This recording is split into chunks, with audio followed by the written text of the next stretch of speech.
Well guys, welcome back.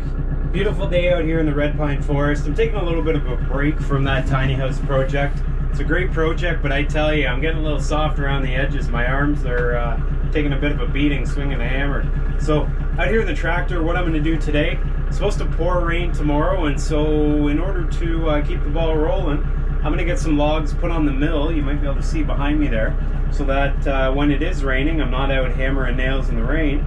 And instead I'm doing some dry work, which will be milling up that lumber. So gotta get the lumber in place so I can build, and with the rain coming, why not? So that's the plan today out here in the Kioti. This is the DK40. On the back here, I tend to carry this around. This is my Woodland Mills WC68. This acts as a really good tool for me around here if you've seen any of my other videos.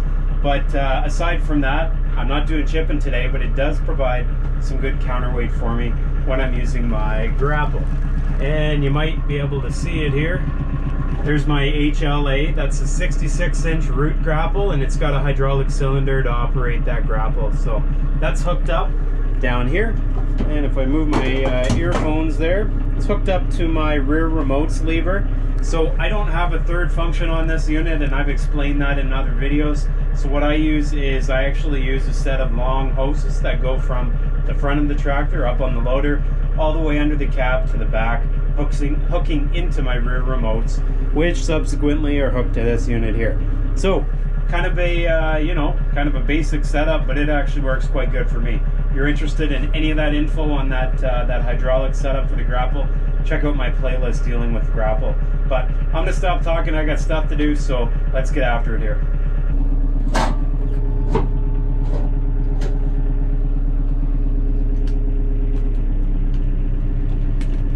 I tell you, it's quite the climate up here in Canada, or here in central Ontario, Canada. Temperature today, I think it's about 34 Celsius, end of June. And not all that long ago, probably a few months ago, we'd be down to -30.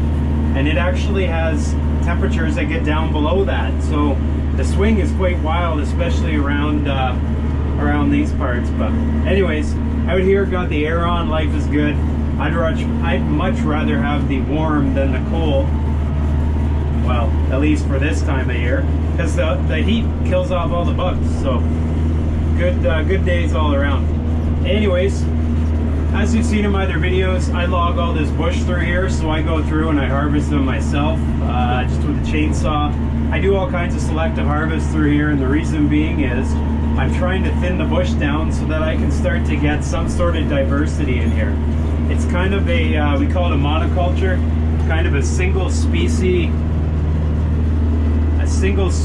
forest, and it's full of red pine, and that's great and all, but they're sort of overcrowding themselves. So I'm in here, as you've seen in other videos, logging typically in the winter so I don't damage the soil. And that's what you see in front of me. I got trees piled up that I've logged over the winter. So now comes a time where I make it in lumber. And I'm kind of failing at this first attempt here. Just trying to get in here. I don't like to hammer down with the grapple on a pile of logs like this, because what it'll do, especially if I'm not fully around the log, I'm just on it, what it'll do is it'll put some massive gouges in the log, and putting the massive gouges in it isn't any good when the logs are this thin, because I need every inch of that thickness to get some lumber out of it. Anyways, just gonna take this over to the mill here. Beautiful time of year.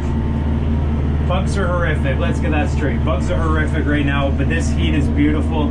Sun is beautiful. We got some awesome moss kicking around out there. You can see it in between all the rows of red pine. We got the ferns growing.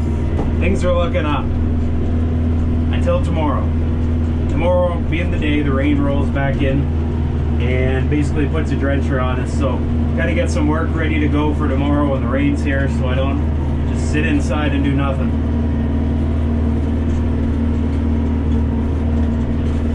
This first load is kind of weak if you ask me, but whatever, it's all got to come over here.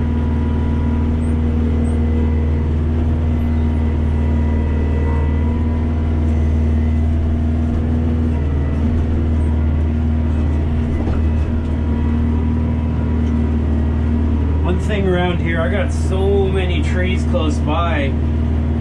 You may see me constantly looking out. It's because I don't want to bump into anything. If you own a tractor, you know how easy it is to hit things. And some things you hit, because the tractor's so heavy, you don't even notice until you look at it when you're inspecting it and something's bent or broke. Anyways, that's probably all I'm getting.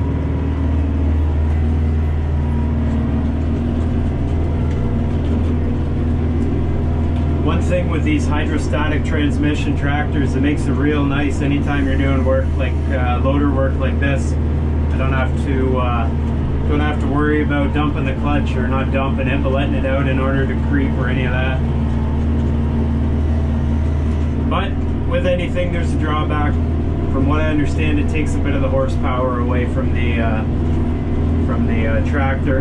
It uses a little more horsepower than the clutch setup would.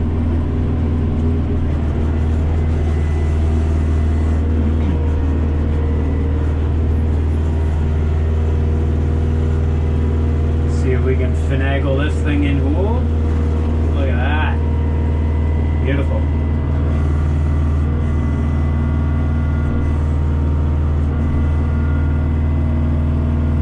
Try to set this down gently here.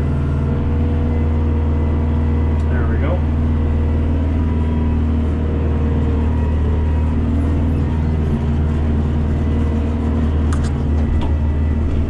So what I do here, as I'm trying to lift a load of logs, you can hear I think it's called the detent valve, I think. But what it does is basically I grab onto some logs and I push it all the way forward, and that valve basically applies pressure to the grapple until I turn it off. So what's great about that is, especially when I start to pick up the load it will inevitably shift. Well, when it shifts and those logs move, instead of me dropping one because the grapple isn't moving, the grapple readjusts, or it clamps down even further. And then once I end up getting a firm grip on it and I start moving, I just flick the detent valve back into the neutral position where there's no longer any additional force being applied. So that's how I pick things up, and I try to make it so I don't drop stuff. I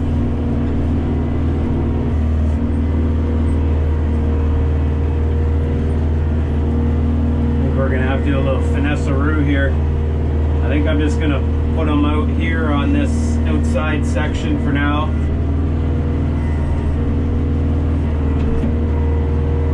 Oh, dropped two of them. Let's see what we can do about that.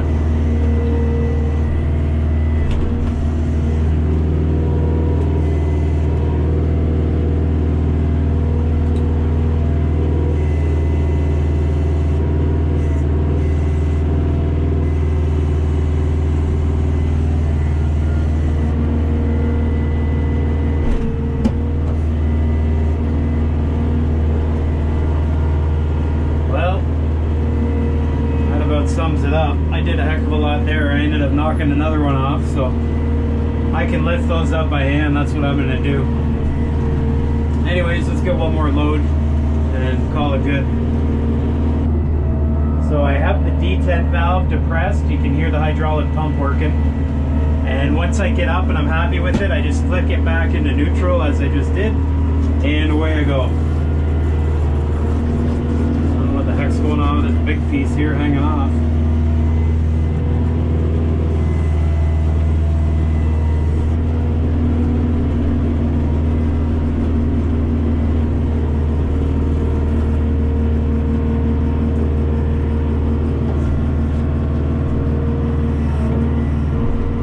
Hold on. Oh yeah. I've made the error before. These ones aren't bad, but the error is when I load logs up too high, if one gets rolling, especially a big one, it'll roll right off the front of the bunks there, and then I can't even lift it to get it back on the bunks, and it's too far forward for the loader to lift it. So I tell you, when I do that, it's a little frustrating. Anyways.